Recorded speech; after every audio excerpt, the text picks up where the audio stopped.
Skol Nation, stop right now. US Bank Stadium just got rocked by 3 bombshells that change everything about the 2026 season. 9-8. That's the record that ended Minnesota's playoff dreams, and now the aftermath is brutal. A GM just refused to commit to his quarterback. 6 players hit free agency without a fight, and a star receiver got arrested for the 3rd time in 3 years. The first name? J.J. McCarthy. And what his general manager just said will make your blood run cold. If you scold louder than you breathe, hit like right now, because the next 72 hours will decide if Minnesota rises or crumbles. We start with the question that has Viking Nation divided. Closed door, Tuesday afternoon. A microphone, a simple question, and an answer that sent shockwaves through the entire fan base. Vikings general manager Kwesi Adofo-Mensah was asked directly if he wants J.J. McCarthy to be the starter in 2026. The response? Silence, wrapped in corporate speak. I don't know I want the Vikings to achieve our goals, Adofo-Mensah said, his words carefully measured. I think he has the character and the ability to be the person to do that for our organization. If I say that in 2026, that kind of binds us into a certain area. Read that again. Your general manager just refused to endorse the quarterback you drafted to be the franchise cornerstone. This isn't confidence. This is doubt. And it gets worse. Diana Rossini from The Athletic reported that Minnesota is expected to explore established options via trade or free agency to strengthen the quarterback room. Translation: McCarthy's job is not guaranteed. 9 wins, 8 losses, 3rd place in the NFC North, no playoffs. That's the resume McCarthy carries into the most important offseason of his young career. The Vikings believed in him enough to draft him, believed in him enough to start him, but now they're hedging. Adofo-Mensah doubled down, saying his focus is on building a deep, competitive room rather than committing to any single player. That phrase, competitive room, is front office code for, we're bringing in someone to challenge you. If McCarthy was the undisputed future, this would have been a 30-second answer. Yes, JJ is our guy. Done. Instead, we got evasion, uncertainty, and the door wide open for a veteran to walk in and take the job. Do you believe J.J. McCarthy deserves another chance to prove himself as the starter? Drop your answer below, because here's the reality. Quarterbacks don't survive this kind of public hesitation. When your GM won't say your name with conviction, the clock starts ticking. The Vikings have cap space, draft capital, and desperation. That's a dangerous combination for a second-year quarterback trying to hold on to his job. If you think McCarthy can silence the doubters in 2026, hit like and let Kwesi know the fan base believes even if he doesn't. But this story is just the beginning. While the front office questions the present, 6 players just walked out the door without a fight. The roster is bleeding, and nobody seems to care. Monday, practice squad contracts for non-playoff teams officially expired. 6 Minnesota Vikings became free agents, and the team didn't lift a finger to stop it. Jonathan Harris, defensive tackle. Gabriel Murphy, linebacker. Max Percher, offensive tackle. Shane McCormick, running back. Sione Takitaki, linebacker. Tyrek Funderburg, cornerback. 6 names, 6 goodbyes. 0 resistance. Now, some of these moves make sense. Practice squad players rotate constantly, and not every name carries weight. But 2 of these departures should raise eyebrows. Sione Takitaki is a former 3rd-round pick out of BYU, drafted by the Cleveland Browns in 2019 at 80th overall. He started 36 games over 6 seasons in Cleveland, recording 268 tackles, 14 tackles for loss, 4 sacks, and 2 forced fumbles. He picked off Ben Roethlisberger in the playoffs and returned another interception 50 yards for a touchdown during the 2020 season. That's not a practice squad body. That's a proven NFL linebacker with championship experience. Minnesota brought him in, gave him 5 games, let him record 3 tackles, and then let him walk without even a reserve future deal. That's organizational negligence. Then there's Jonathan Harris, a 6'5", 295-pound defensive tackle who played all 17 games for the Denver Broncos in 2023. He recorded a career-high 43 tackles and his first sack, becoming a key rotational piece along their defensive line. Last season with the Carolina Panthers, Harris added 10 tackles and a fumble recovery in 10 games. So why is a player with that kind of production sitting on a practice squad in Minnesota and then released without a second thought? The Vikings' defensive line struggled all season, and they just let a guy with starting experience walk for free. This isn't shrewd roster management. This is wasting depth. The NFL is a war of attrition, and Minnesota just disarmed itself.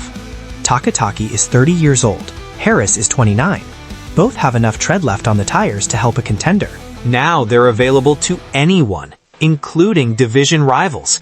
Imagine Taki signing with Green Bay and recording a game-sealing interception at Lambeau in Week 17. That's the kind of nightmare scenario Minnesota just enabled. Do you think the Vikings made a mistake letting these veterans go? Comment your thoughts below, because the front office clearly isn't listening to the tape.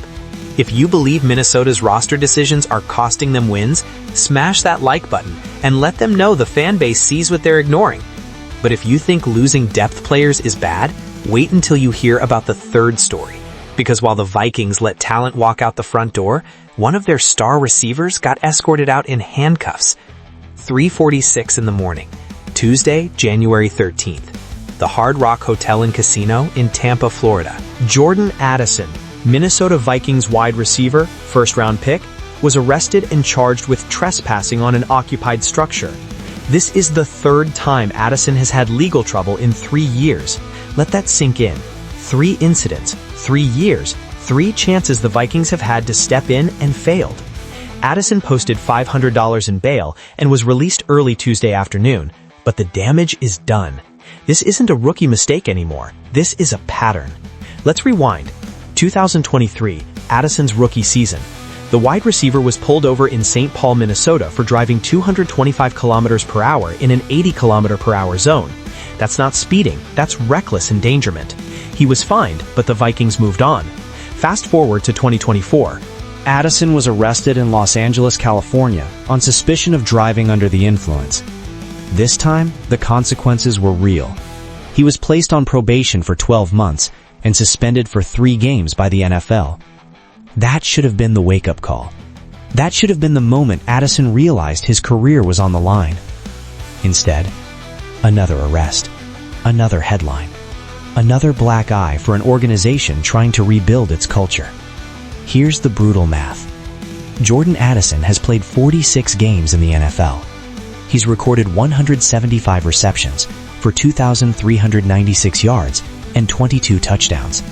That's legitimate production.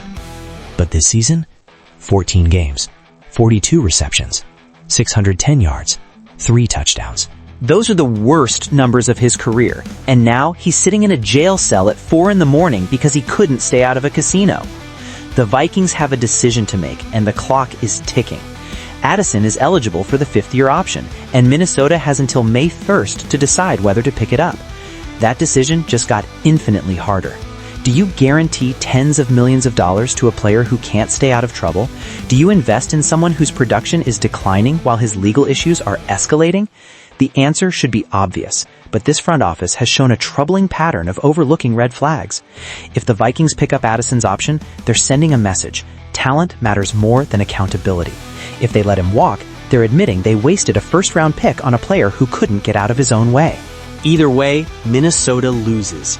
Do you think the Vikings should pick up Jordan Addison's 5th-year option or let him go? Drop your answer in the comments, because the fan base is split. If you believe accountability matters more than yards, hit like and show the front office that 3 strikes means you're out. But hold on, because the conclusion to all 3 of these stories will leave you speechless.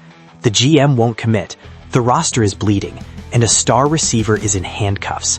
This is the state of your Minnesota Vikings, and the next 72 hours will determine if this franchise can salvage the wreckage or if the collapse is just beginning. 3 stories, 1 franchise, total uncertainty. The Minnesota Vikings just went 9-8, missed the playoffs, and now the foundation is cracking. A general manager who won't commit to his quarterback. 6 free agents who walked away without a fight. A first-round receiver arrested for the 3rd time in 3 years. This isn't a bump in the road. This is a crisis of leadership, accountability, and identity. Let's connect the dots. Kwesi Adofo-Mensah's refusal to endorse J.J. McCarthy isn't just bad optics. It's a signal to the entire roster that nobody's job is safe. If your franchise quarterback can't get a vote of confidence, what does that say to the linebackers letting Sione Takitaki walk? What does that say to the coaches trying to salvage Jordan Addison's career? It says the front office doesn't believe in anyone, and that kind of doubt is contagious. Viking Nation, you deserve better. You show up in purple and gold, you skull until your voice cracks. You pack US Bank Stadium in January, knowing full well the playoffs are a long shot. And what does the organization give you in return? Evasion, negligence, arrests. This is the same franchise that let Stephon Diggs walk, that traded away draft capital for veterans who flamed out, that keeps making the same mistakes and expecting different results. But here's the edge. Green Bay went 13-4. They won the NFC North. They're in the playoffs, and they're watching Minnesota's collapse with glee. The Packers have a franchise quarterback in Jordan Love, a defensive coordinator who knows how to scheme, and a front office that makes smart, calculated moves. Meanwhile, the Vikings are holding tryouts at quarterback, bleeding depth, and bailing star receivers out of jail. The gap between these two teams isn't talent, it's competence. Here's what I need from Skull Nation. 1. If you believe J.J. McCarthy deserves another shot to prove he's the guy. Smash that like button and make your voice heard. 2. Drop a comment with your boldest prediction for the 2026 season. Are we bouncing back? Are we drafting a quarterback? Or are we stuck in mediocrity for another year? 3. Subscribe, because every subscriber reminds the Packers that we're not going anywhere. And the next video will break down exactly how Minnesota can fix this mess. But listen closely, because the knife isn't done twisting. Kwesi Adofo-Mensah mentioned the Vikings are exploring trade and free agency options at quarterback. That means a veteran is coming. The names being floated: Kirk Cousins reunion, a Sam Darnold return, maybe even a surprise move for Russell Wilson. Whoever it is, they're walking into a locker room that just watched their GM throw the incumbent under the bus. That's not a recipe for chemistry. That's a powder keg. And on top of that, Jordan Addison's legal team is reportedly negotiating a plea deal. And sources say the Vikings front office is quietly exploring trade interest before the draft. If they move Addison, they lose a first-round talent. If they keep him, they risk another arrest, another suspension, another distraction. Either way, Minnesota is stuck between a rock and a landslide. Skull Nation, the storm is here. Hit subscribe, stay locked, and watch the NFC North burn. We ride together, we fight together, and we will not let Green Bay have the last laugh. See you in the next battle.